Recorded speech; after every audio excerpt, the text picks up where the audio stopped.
In this tutorial, I'll show you how you can add shortcuts in Google Chrome. It's super easy, so let's dive right in. To add shortcuts in Chrome, simply open a new tab and click on the plus icon below the search bar. Here, you can create a shortcut by entering the name and URL of any website you want. But if you don't see this plus option, don't worry. Just click on the three dots in the top right corner of your Chrome browser, scroll down, and select Settings. Once the Settings page opens, use the search bar at the top and type Search Engine. Make sure your default search engine is set to Google. If it's not, simply change it to Google from the drop-down menu.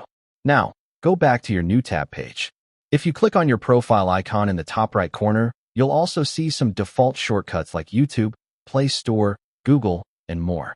But if you want to add your own shortcuts on the homepage, here's how. Click on the plus icon. Type the name of the shortcut, for example, Gmail. Then paste its URL. You can copy the Gmail link directly from your browser's address bar by right-clicking and selecting Copy.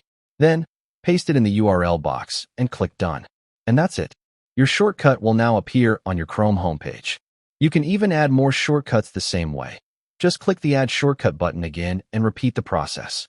So that's how you can easily add shortcuts in Google Chrome in just a few simple steps. If you found this video helpful, don't forget to like, share, and subscribe to our channel for more quick Chrome tips and tutorials.